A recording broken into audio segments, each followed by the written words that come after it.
Bonjour à toutes et à tous et bienvenue dans cette nouvelle vidéo hors série de Vivement Doumanche. Salut Victor. Hello Michael, ça va? Bah il fait 100 000 degrés, donc on fait ce qu'on peut. Il fait 100 000 degrés et ça explique aussi qu'on a grillé nos derniers neurones. De fait, on n'a pas fait un sujet trop compliqué. C'est-à-dire qu'on va reprendre nos rôles, c'est-à-dire des rôles de prescripteurs. Alors en gros ça fait 2 ans, même peut-être un peu plus d'ailleurs, qu'on fait des articles chaque année pour en gros conseiller ou en tout cas prescrire des groupes dont on estime que ça vaut le coup d'aller les voir au Hellfest. Pas forcément des groupes connus, parfois des groupes très connus mais pour une bonne raison on va les recommander. Voilà, donc l'idée c'est plutôt que de le faire par écrit parce qu'on est trop fainéant pour écrire et taper sur un clavier, on va faire une vidéo.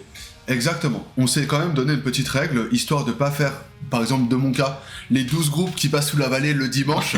On a décidé de faire un groupe chacun sur chaque scène, histoire de aussi vous faire croire qu'on est éclectique. Ouais, et puis aussi nous obliger à sortir un peu les doigts et à trouver des trucs en main stage, et il y a certains jours où ça a été pas commode. Voilà, tout à fait. Cette vidéo peut aussi vous servir de point de repère. C'est-à-dire que si vous voulez nous payer des bières, vous saurez qu'on est à ce moment-là, à tel groupe et tout. Donc n'hésitez pas à vous en servir comme d'une boussole et de venir nous rencontrer et surtout de nous féliciter. Ou nous payer des choses.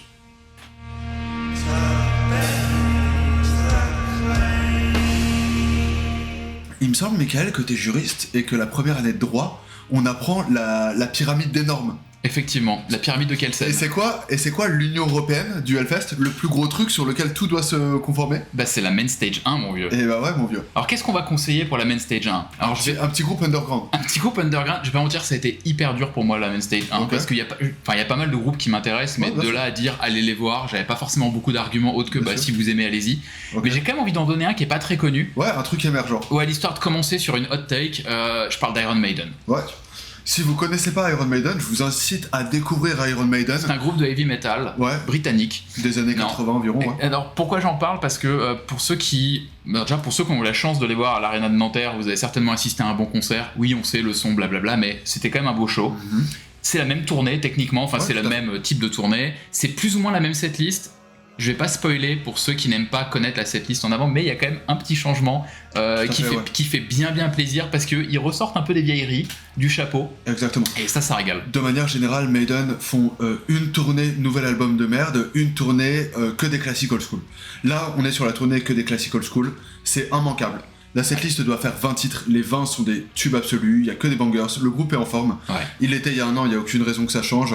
Petit bémol sur les visuels en IA, qui sont tous plus dégueulasses les uns que les autres. C'est pas grave, vous fermez les yeux, vous chantez comme tout le monde. Immense. Ouais, franchement, je peux que vous le recommander, que vous soyez allé ou non à l'Arena, ou que vous les ayez ou non vus en tournée, franchement, c'est immanquable. Ouais. Et toi, Victor, qu'est-ce que t'as à nous recommander dans une hot take aussi? Ouais, de mon côté, je suis aussi dans l'émergence pure. Je vais voir un seul groupe en main stage, je crois, de tout le week-end, et c'est BMTH, Bring Me The Horizon. Je suis un immense fan. Très bel accent en plus. Ouais, bah... Fous-toi de ma gueule, pas bâtard en plus, tu vas l'enterrer. Mérite France, speak French. Écoutez, c'est mon côté Arnaud Montebourg. C'est le seul concert de la main stage que je vais voir. Je pense que je vais partir au bout de 3 titres parce qu'il y aura trop de monde. Mais je les avais vus, c'était quoi, en 2022? Ouais. Pour 23 mai. C'est ça, ouais, pour Survival Horror Party Chapter 1. Ils avaient donné un excellent concert. C'est un groupe qui a un répertoire qui se prête, comme vous le savez, hyper bien au live. Je suis un hyper... Et à la main stage. Ouais, tout à fait. Je suis un très très grand fan de Sempiternal. Je sais pas ce que j'écoute tous les jours, mais dans ce style-là, je l'écoute hyper régulièrement. Que des tubes. Des trucs genre hyper sirupeux, ultra sing-along. Ça va permettre de bien lancer cette première journée. Et j'ai vraiment très hâte de revoir d'ailleurs Bring Me The Horizon. Et gagé de constater, enfin je suis quasi sûr que ça va être un... Ça va être blindé. Putain... Mais ça va être cool, ça devrait être cool. Il y a aucun monde où c'est pas bien. Et bon, on passe maintenant sur la main stage 2, et pareil, on a dû sélectionner un seul groupe. Victor, à toi l'honneur, qu'est-ce que t'as sélectionné pour cette main stage 2? Alors, il y a vraiment 2 choses que j'ai très envie de voir dans la main stage 2. On pourrait parler de Cavalera qui va jouer Chaos AD le samedi de 17h45 à 18h30. J'ai eu l'occasion de voir la reformation de Nailbomb au Motocultor l'année dernière. Max était hyper en forme, plutôt dynamique, il a pas mal maigri, je pense qu'il y a de l'Ozempic au Brésil aussi. Mais ce que j'attends le plus sous la main stage 2, c'est encore une fois un artiste émergent, un newcomer, c'est Alice Cooper. Alice Cooper, c'est peut-être la raison pour laquelle je suis dans cet appart surchauffé avec Michael. c'est une de mes plus grandes portes d'entrée au niveau du métal. Je suis allé la première fois au Hellfest en 2010 pour le voir. Et j'étais fasciné, j'étais en 3ème, j'avais des étoiles qui brillaient avec la guillotine, le serpent, tout genre de choses. Au-delà du show hyper travaillé, hyper grand guignolesque certes, Ouais, mais qui en même temps est hyper carré. Il y a des tubes de fou, il joue qu'une heure, ce qui fait qu'il n'y aura pas un mauvais titre, il y aura que des sing-along. Et il y a quelque chose qui me fascine chez Alice Cooper, c'est que les titres durent basiquement 3 minutes, donc il en joue un, t'es en mode ok, il en joue 2, t'es en mode ok, il en joue 10, et t'es en mode mais comment il va finir le concert alors qu'il a déjà joué 10 tubes, et en fait il en a joué 10, il y en a encore 10 qui va jouer, l'heure va passer comme une lettre à la poste, et ça va être un grand concert. Ouais. Comme Maiden,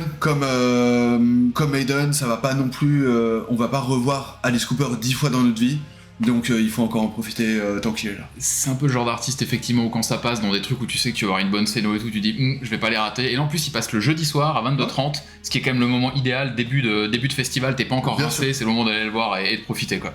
Tout à fait. De mon côté, ça va être Gatecreeper qui joue le samedi à 14h40. Alors Gatecreeper, il y a un petit album juste là, c'est du death mellow, pour les gens qui aiment plutôt le death que le mellow d'ailleurs. Ouais, c'est quand même un son assez raw, assez brut, qui sent bon les années 90 malgré tout. C'est ça.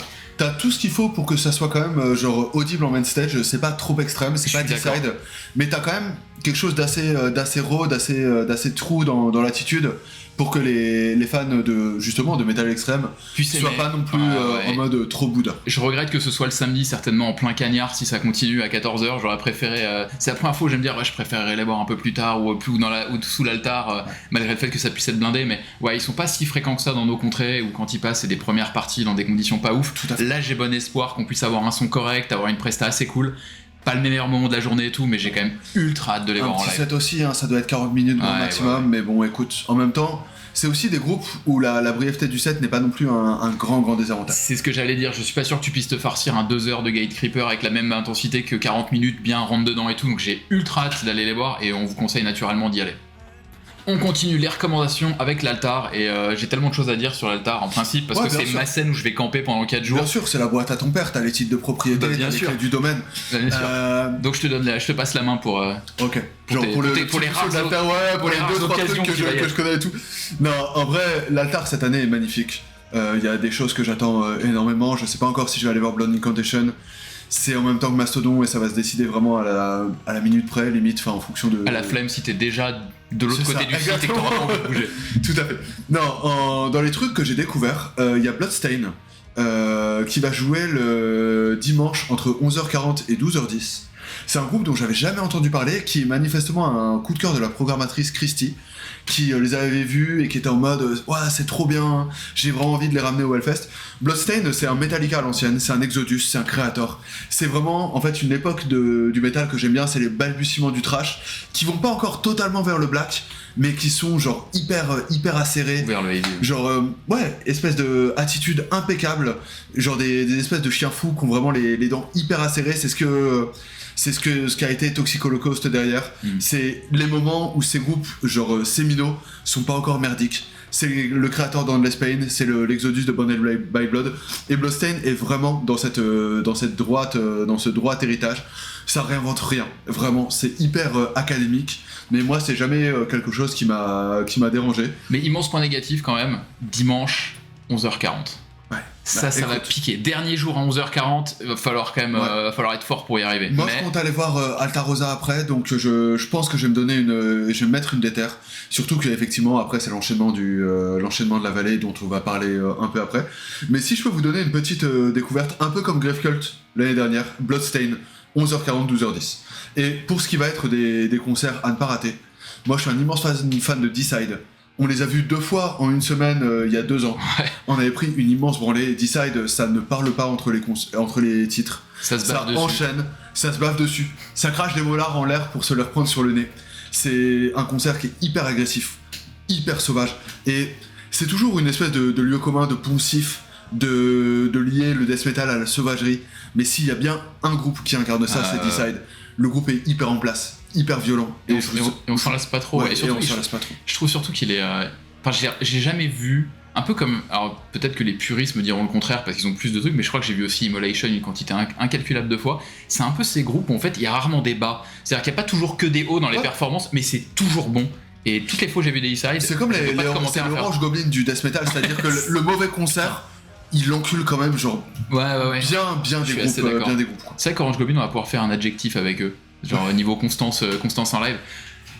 Alors moi Altar c'est compliqué parce qu'il y a tellement de trucs bien, des gros genre les Blood Incantation, en plus dans des genres vraiment différents, des Sylosis, des The Halo Effect. Dans les groupes plus petits, il y a Impuresa qui va ouvrir. Ça, je suis trop content de les voir. Au-delà du Cocorico Diagonale du Vide Orléans, c'est que je suis très très content de les voir au Hellfest et j'espère que je vais réussir à me déterre. Je sais plus quel matin, mais il passe, je crois que c'est le dernier jour, il passe le premier créneau. Donc ça va être de la violence à 10h30 du mat. Mais voilà, si je devais en retenir qu'un à vous recommander, moi je dirais Rivers of Nihil qui joue le jeudi à 19h. Pourquoi ? En fait, c'est mon Aotil de l'an dernier, tout simplement. Ton album de l'année pour les moins familiers pour les Montebourg.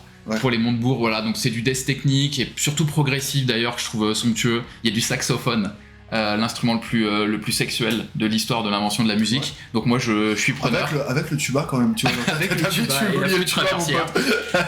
le seul truc c'est qu'il y a un risque, c'est que j'ai déjà vu des prestations live ou des vidéos live où c'est pas toujours hyper juste au niveau des voix, alors que tu sais, t'as une alternance de voix et tout, donc ça, c'est important. Donc c'est un peu le... Je peux utiliser encore un anglicisme ? Ouais, parce que je suis full bilingue de ouf. C'est high risk, high reward, ok. C'est possibilité que ça soit nul à chier. Grosse récompense. Exactement. Ça peut être nul à chier, comme ça peut être absolument génial. Je pense que ça va l'être, donc je vous conseille d'aller voir Rivers of Nihil si vous aimez le death intelligent. Écoute, si c'est nul à chier, tu pourras toujours aller voir. Je crois que c'est en même temps que Uncle Acid and the Dead Beats. Je sais plus, mais tout ce que je sais, c'est que cette journée-là, le jeudi, il y a pas mal de trucs cool. Donc ouais. Mais t'auras toujours quelque chose à faire si vraiment c'est nul, quoi. Ouais, mais je pense que ça sera pas nul. Alors on bascule du côté de la Temple. Ouais, la petite jumelle. La petite jumelle, effectivement. Alors, ça a été un peu plus dur pour moi parce que je me fous pas mal de la scène black quand même. C'est pas une scène qui m'intéresse particulièrement, sauf cas particulier. J'avais pas envie non plus de donner des poncifs de groupes. On sait que c'est des bons groupes en live. Par exemple, Marduk, pour lequel j'avais vu des concerts nuls à chier par avant. Il y a 2 ans, on les avait plusieurs fois quand on avait fait le BA, puis le Motocultor, je crois. Et je m'étais dit, putain, en fait, c'est pas mal en vrai. En fait, c'est pas mal, tu vois. Il y a Rotting Christ que je trouve toujours très cool en live. Il y a Mayhem qui a sorti un très bon album. Effectivement, où ça, c'est des trucs où c'est plus ou moins évident que j'y serai, sauf s'il y a des choses en face. Mais si je devais en retenir qu'un, j'hésitais entre Wolf in the Throne Room, mais je crois qu'il est face à Corrosion of Conformity, c'est ça ? Donc pour toi, ça va être dur. Mais peut-être 1914, un peu pour soutenir un groupe qui en a besoin, ukrainien, qui, sauf faire de ma part, avait déjà dû annuler en 2023 parce qu'ils n'avaient pas eu les autorisations pour sortir du pays. Je crois qu'ils ont dû annuler une quantité astronomique de concerts à cause de ça. Là, a priori, c'est enfin ok, on va enfin pouvoir les voir sur scène. Donc je suis très curieux déjà parce que j'ai bien aimé certains trucs qu'ils ont sortis. Donc je suis curieux de les voir sur scène, je les ai jamais vus en live. Donc pour moi, ça va être une des surprises et un des trucs que j'attends par curiosité, vraiment, de ce Hellfest. Trop bien. Moi, ma journée sous la Temple, c'est le samedi. Et il y a, si je ne m'abuse, il y a bien Behemoth qui fait une tête d'affiche qui va nous permettre de donner, qui vont pouvoir donner un très bon concert, je pense, au Hellfest. Behemoth, il y a toujours des problèmes de setlist, et notamment quand ils sont pas sur des trucs à l'ancienne. Voilà, on sait qu'on va se manger ces 3-4 titres modernes un peu chiants. Mais moi, mec, j'ai foi en Orancy Pazuzu. Je les ai vus un nombre incalculable de fois. C'est le samedi aussi, ouais, à 18h35. Parce que 1914, si je dis pas de conneries, ça doit être à 15h20 ou un truc comme ça. Ouais, de toute façon, c'est un peu la journée fourre-tout parce que t'as 1914, t'as Orancy Pazuzu, t'as Aura Noir dans un délire beaucoup plus cradingue que je vais aller voir aussi. Mais Orancy, moi je les ai vus dans toutes les configurations possibles et imaginables. Genre à 15h au Fall of Summer, dans la grande scène du Roadburn, en club. En extérieur, j'ai toujours bien aimé. Et certes, la Temple a quelquefois des problèmes de son, mais je pense que encore une fois, ça va le faire. C'est une musique qui est tellement immersive, qui est tellement, tu sais, qui te prend tellement aux tripes. Le nouvel album est trop bien. Il y a pas un riff, mais vraiment, il est hyper. En fait, il rentre en toi et tu commences à naviguer dedans et tout. C'est hyper cool. Et je pense qu'il y a aucun monde où l'album est pas bien. Le seul risque qu'il pourrait y avoir, c'est que c'est typiquement le genre de truc qui peut faire un flop de ouf au Hellfest, et c'est le genre de groupe où on peut vraiment se retrouver à 50 devant, et on est un peu en mode ouais putain c'est dur pour le groupe, tu vois, parce que genre moi je les ai vus par exemple au Roadburn, c'était blindé, genre parce que le public était plus fermant, le public est là pour ça quoi. Là pour moi le seul risque ça peut être ça, le son éventuellement, mais surtout le four à cause du public. Ouais. Donc voilà, s'il y a four, il y aura un peu moins four parce que je serai là devant et j'essaierai de prendre Allez danser avec Victor. C'est ça, la place de 15 personnes avec mon physique imposant en fait. On passe sur la scène la plus intelligente du Hellfest, à laquelle il faut rendre honneur en tant que... il faut rendre honneur comme un mec qui fait de la marche. Ouais. C'est une année un peu plus off pour moi. J'ai souvenir que je crois que c'était il y a 2 ans où j'ai pas décollé mon cul des après-midi entières de la Warzone. Là c'est un peu plus compliqué, mais il y a quand même au moins une journée où c'est vraiment un enchaînement de groupes teubés, des Kublai Khan, les Malvolence, etc. Ouais, tu sais que les Lionheart aussi. les Lionheart, on sait que ça va pas être très intelligent, mais moi le groupe que j'ai vraiment envie de voir en live et que je vous conseille d'aller voir, ça joue dimanche à 14h20. Idéal, un dernier jour, 14h, plein soleil, l'histoire. C'est évidemment le groupe Drain. Donc c'est un groupe qui a fait un bon petit buzz quand même. En fait, c'est un groupe qui avait commencé avec un truc qui s'appelait California Cursed, qui avait fait genre vraiment parler de lui. Ensuite, petit passage à vide, comme tous ces groupes de hardcore qui ont un peu pété avec un album de 20 minutes. Et avec un album de 20 minutes. Et là, effectivement, le nouvel album qui s'appelle Drain is Your Friend. Exactement. Est super cool. On rentre, on essaie de surfer sur la vague de Turnstile parce qu'il y a ce côté très acidulé, très pop, mais trop bien. Très estival aussi. Ouais, bien sûr. Et donc si vous avez envie de découvrir ce qu'est le groupe sur scène, de vous amuser un peu et de voir Victor déguisé en requin dans le pit, parce qu'évidemment il rendra hommage à l'artwork de cet album, je vous conseille d'aller voir Drain. Alors moi je serais peut-être pas déguisé en requin, mais par contre sur la tournée US il y avait des mascottes. Vous savez, comme dans les trucs de baseball, et t'as une espèce de requin qui dansera sur scène et qui nous rappellera, à nous les nostalgiques, les plus belles minutes d'Interville. Exactement, ou de Black Dahlia Murder à l'époque où il y a le singe qui venait évidemment à toutes les prestas. Seul problème de Drain, c'est que c'est en même temps que Fulci, qui est un groupe de death metal qui joue sur la dimension un peu giallo, film d'horreur italien. Ça va être dur de... Je sais pas encore ce que je vais faire à titre personnel, mais s'il fait pas trop chaud, j'irai voir Drain, et si j'ai envie de suer, de te faire un petit séance de hammam, t'iras sous l'altar. Tout à fait, en fait y a pas de mec, y a pas de mauvais, enfin y a pas de bonne solution, tu vois. Soit il y a les gens qui vont puer la merde sous Fulci, soit je vais juste choper des coups de soleil sous Drain. Donc on verra, mais en tout cas, on vous le conseille quand même au cas où. Et toi mon vieux, qu'est-ce que tu conseilles sous la Warzone ? Moi, il y a pas mal de trucs que j'aime bien. Je trouve que, à l'inverse de Michael, cette année, il y a vraiment pas mal d'espoir. Il y a beaucoup de newcomers. Il y a 10 Spits qui jouent à 13h35 le vendredi. Groupe féminin qui fait de l'espèce de hardcore très teinté de métal, qui ont rempli ma maroquinerie. J'avais pas pu y aller justement parce que c'était complet. Il y a Gridiron qui fait cette espèce de métal de hooligan assez râpé, très engagé politiquement, à 12h15 le vendredi également. Ça va être J'ai adoré Poetry from Pain. Mais moi je me suis pris vraiment une vraie branlée avec Combust au chinois il y a quelques mois. Ils jouent le samedi à 12h25, c'est pareil, c'est pas le concert le plus facile à faire.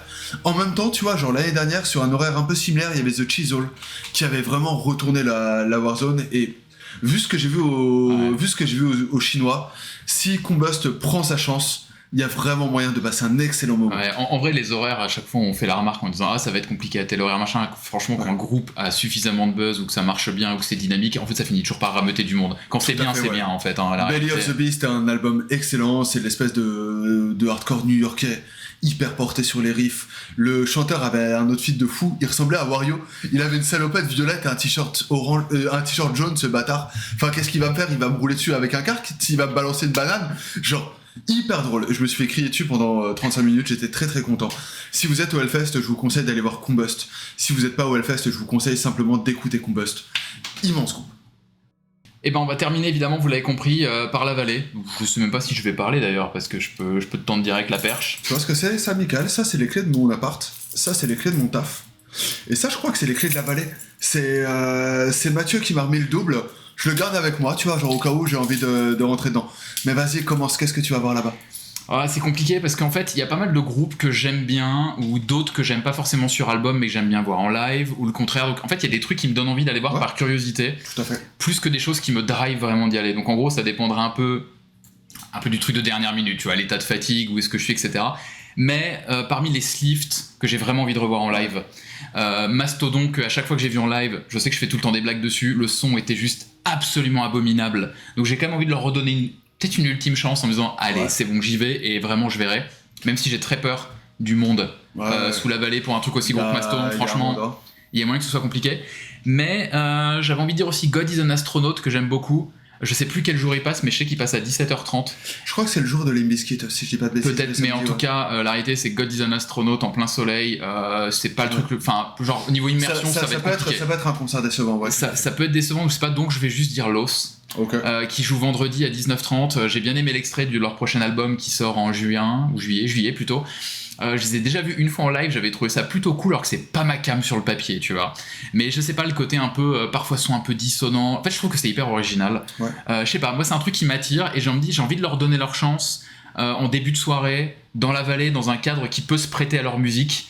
Moi je les avais vus une fois en toute première partie de je sais plus quelle heure au Zénith de Paris, le son était un peu crado, là j'ai envie de leur redonner leur chance et je sais que c'est un groupe qui mérite, donc ça me donne bien envie. Tout à fait, j'ai un peu lâché l'os parce qu'il y a quelques années ils avaient sorti leur premier album qui s'appelle I Let It In and It Took Everything, ouais. Et j'avais vraiment aimé, tu vois, genre tu sais, le gros côté un peu Deftones et tout, et je sais pas du tout ce qu'ils sont devenus depuis, donc je vais... Enfin, je trouve justement qu'ils se sont un peu extraits de l'influence Deftones, et vu que je n'aime pas Deftones, je commence à préférer.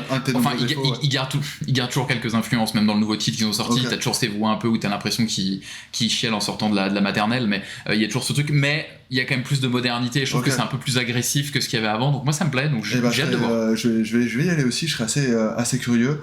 La vallée est exceptionnelle cette année. C'est parti pour un tunnel de 20 minutes. On a disséqué un peu la programmation lors de la présentation de l'affiche. On l'a fait aussi avec Eric. La solution de facilité, ce serait de parler d'Acid Bass, qui est sans doute le concert événement de l'année au Hellfest. En vrai, peut-être du millénaire même, non? Bah mec, depuis Alésia, moi j'ai pas d'événements comme ça qui me reviennent d'aussi important. Non mais certes, Acid Bass bien sûr, mais on oublie aussi que le dimanche il y a Soul & Green qui passe de 15h10 à 15h55 et c'est la première date française depuis 2011. Pour ceux qui ne connaissent pas, c'est le groupe du chanteur de Goat War étant le groupe de Samy Duet, qui est le guitariste d'Acid Bass. Donc on reste encore, il y a un Night God dans Soul & Green aussi, on reste dans cette espèce de consanguinité, c'est ce que j'allais dire, mais avec un groupe qui a beaucoup moins saisi sa chance que les autres, qui a beaucoup moins tourné de manière intensive, qui ont 2 albums qui sont très bien, qui se défendent tout à fait, et c'est pour moi un petit événement un peu moins médiatisé et prestigieux que le retour d'Acid Bass, mais je vais mettre un petit coup de projecteur là-dessus. Sinon, bien évidemment, Down Acid Bass. Il y a quand même un sujet de consanguinité dans cette scène. Tout à fait, franchement, genre le dimanche, gros, t'as 14 groupes. T'as 5 musiciens, gros. Ils ont pris 5 chambres d'hôtel pour les 6 groupes. Hein, t'inquiète même pas, tu vois. Genre, et il suffirait qu'il y en ait 2 qui ont envie de dormir ensemble. Et c'est bon. Pour que ça marche. Pour qu'il y ait un nouveau groupe qui arrive. Non, c'est ça, tout à fait. Ils vont jamais dans leur chambre au Ibis. Non. Sinon, Rezn, super. La reformation de Torche aussi, qui est un groupe assez protéiforme qui peut être très très cool. On peut en placer une pour les protéiformes. Il fait 30 degrés là et tu sors protéiforme mon vieux. C'est mes dernières forces. On en place une pour aussi les Frenchies de Alta Rossa qui ont donné un très très bon concert au Grand Paris Sludge dans une espèce de post-metal très influencé par Converge avec un côté un peu métal extrême qui marche très très bien. On les a vus dans une salle, c'était assez immersif parce qu'il y a tout un show, tout un light show assez bien fait. Faudra voir ce que ça donne en plein cagnard.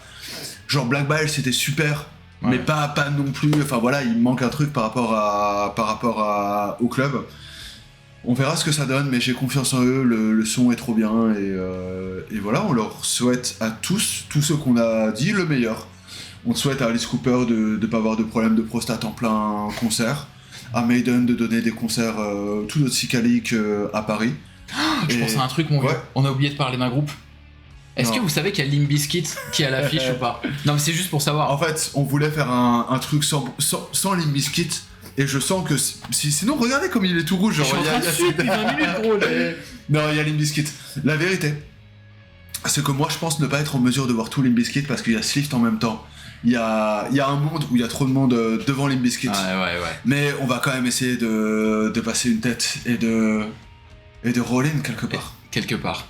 Et voilà, c'est tout pour nous. En tout cas, quelques recommandations pour des groupes UG ou des groupes pas du tout UG, mais en tout cas les groupes qui nous semblent impératifs d'aller voir au Hellfest, sous condition de votre état d'ébriété, votre état de fatigue, de votre volonté aussi. Mais franchement, cette année, comme on l'a dit dans l'analyse de l'affiche, il y a quand même beaucoup de trucs à voir sur pas mal de scènes. Donc c'est nos petites recommandations en tout cas pour ça. Tout à fait. On a hâte de vous rencontrer. N'hésitez pas à venir. Les gens le font de manière générale. Ça nous fait toujours plaisir d'échanger avec vous. Donc si on se croise là-bas, avec plaisir. Et sinon, d'ici là, prenez soin de vous.